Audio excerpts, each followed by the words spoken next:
Hi everyone. Today I want to talk about coaches. I found that the kind of support network that you might have is one of the big things that makes a difference between developing discipline and sticking with your long-term plans or not. For a lot of people, a big part of that support network, especially at the beginning, are their coaches and trainers. So I want to use this week's update to start introducing you to some of the best coaches and trainers I've had the opportunity to work with over the years. The entire crew at CrossFit 239 is knowledgeable, safety conscious, and attentive. But Sarina, 239's owner and coach, is someone I find to be a particularly good match for me because she manages to be a strong motivator while at the same time having a good eye for when somebody really needs to be scaled down or given some time to rest.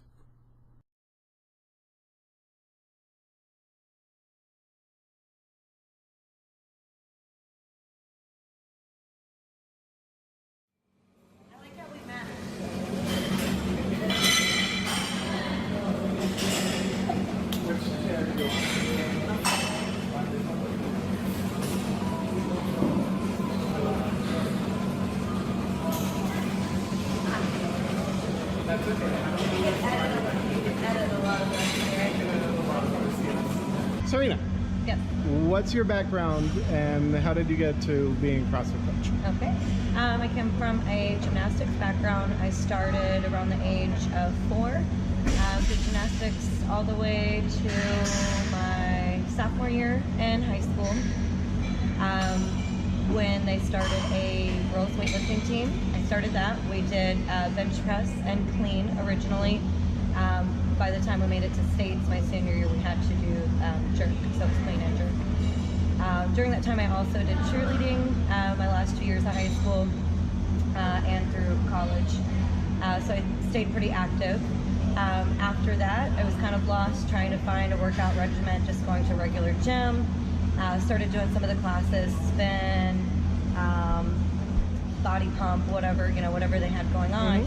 I met someone that was doing a Tabata style class within the gym, and he's the one that introduced me to CrossFit and said, hey, you got to come check out CrossFit. I think you'll really enjoy it. We do stuff like this, and then also with the barbell, a little bit of gymnastics. That got me excited. Went to one class and I was hooked. Started doing it around 9 years ago. So what about CrossFit hooked you? Well, it tied in my background from gymnastics, years of doing gymnastics, got to play around with that stuff. Had to learn how to do a pull-up again, do handstands again, handstand push-ups again. So it was learning a lot of the stuff that I did when I was younger. It was fun, and then also getting on the barbell again. It was like riding a bike, felt a little weird the first few times, but got right back into it. Nice. All right, last question. So if you have somebody that's a complete beginner, they either have never worked out and they're in their 30s, their 40s, or they worked out a long time ago, they've been away from everything 10, 15 years, what would be your best piece of advice for getting back into it? So we have a lot of people in this situation. When they come in the door, they're nervous. Even to get them to come into the door is huge. A lot of times when I talk to people trying to get them to come in, they tell me, well, I need to work out first. I need to go to the gym first. You don't. You just need to come in. Come in and build consistency. Everything is scalable. I tell everybody we'll start you off slowly, build you up. We tell everybody to come in and take baby steps. There's progressions to every movement, everything that we can do in here. We can start off with walk. All right, sorry. Start off with, walking, jogging, walking. So everything can be scaled. The most important thing is just coming in and starting.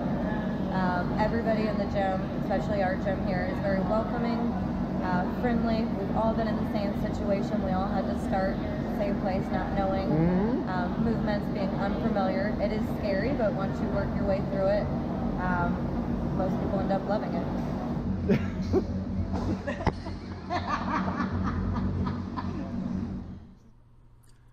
That was a lot of fun, and I want to thank Sarina for taking the time to do that mini interview. As for the week itself, this week was a little rough. We're down 2 people in my office, so the workload is pretty heavy at the moment, which means I leave work tired, kind of down and not really wanting to spend time at the box. I'm really more interested in spending time in front of the TV. But I managed to push through this, and I went to the box every day that I was supposed to go to the box, and I even tacked on an extra day, which bumps me up to 3 days a week, a month ahead of plan. To be honest, I did my own workouts 2 of those 3 days instead of doing the workout of the day, but I still did it, which is the important piece. And that leads me to Friday's workout.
That workout includes a personal record for the front squat at 185 pounds for 2 reps. My last personal record for the front squat was 175 pounds for 1 rep. It's been a month since I started back up, and even if it's not showing yet, I'm down 12 pounds, I've trimmed a full inch off my waist, and my body fat is down by 0.6%. I'm pretty happy with the progress, and I hope it's serving as motivation for some of you too.